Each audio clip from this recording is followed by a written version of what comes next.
আর কয়েকদিন পরেই আমরা এইচএসসি পরীক্ষায় বসবো। এখন এইচএসসি পরীক্ষায় আমরা সবাই একটা কমন প্রবলেম ফেস করব, সেটা হলো আমার এমসিকিউতে টাইম ম্যানেজমেন্ট নিয়ে। আমাদের এমসিকিউ এক্সাম হবে 25 মিনিটে, অ্যান্ড 25 মিনিটে আমাকে 25টা এমসিকিউ কমপ্লিট করতে হবে। সিকিউতে কিন্তু আমার অনেক বেশি সময় থাকে।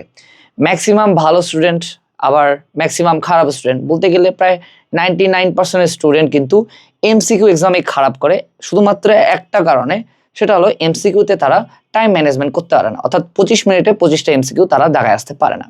আমার খুব ক্লোজ একটা ফ্রেন্ড, সে খুবই ভালো স্টুডেন্ট, বর্তমানে বুয়েটে সিভিল ইঞ্জিনিয়ারিং নিয়ে পড়তেছে।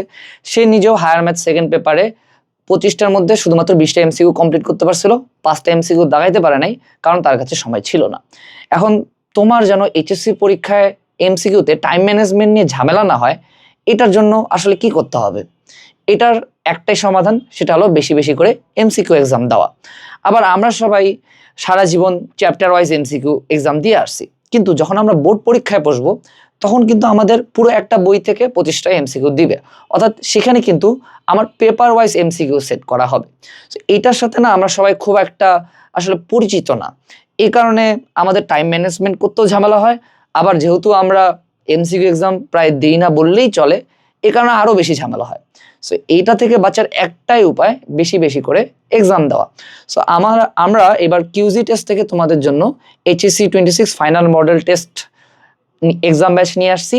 এখানে তুমি পেপার ওয়াইজ প্রতিটা সাবজেক্টের উপর এমসিকিউ এক্সাম দিতে পারবা, অ্যান্ড এখানে কিন্তু সবগুলো এমসিকিউ পেপার আমার পেপার ওয়াইজ হলো ভাগ করা আছে, অর্থাৎ তোমার যদি ইচ্ছা হয় হায়ার ম্যাথ ফার্স্ট পেপারের উপর এক্সাম দেওয়ার, তুমি হায়ার ম্যাথ ফার্স্ট পেপারের উপর এক্সাম দিলা, অথবা তোমার যদি হয় ফিজিক্স সেকেন্ড পেপারের উপর এক্সাম দাও, তাহলে তুমি ফিজিক্স সেকেন্ড পেপারের উপর এমসিকিউ এক্সাম দিলা। তাহলে দেখবা যে বোর্ড পরীক্ষায় আসলে তোমার খুব একটা ঝামেলা হবে না, কারণ তুমি আগে থেকেই 25 মিনিটের মধ্যে এমসিকিউ কমপ্লিট করতেছো, আবার তুমি পেপার ওয়াইজ এক্সাম দিচ্ছ। আবার এটাতে সুবিধা হলো তুমি যখন ইচ্ছা তখন ঢুকে এক্সাম দিতে পারতেছো।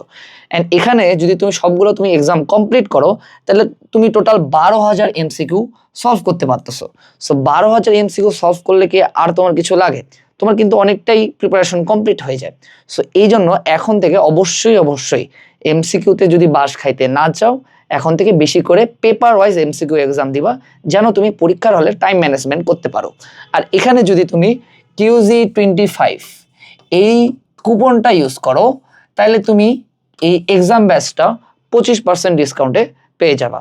সো ঠিক আছে, বেস্ট অফ লাক। আর বেশি বেশি করে এক্সাম দিয়ে আমার টাইম ম্যানেজমেন্ট সম্পর্কে আরও বেশি আগায় থাকো বা ধারণা নিয়ে থাকো।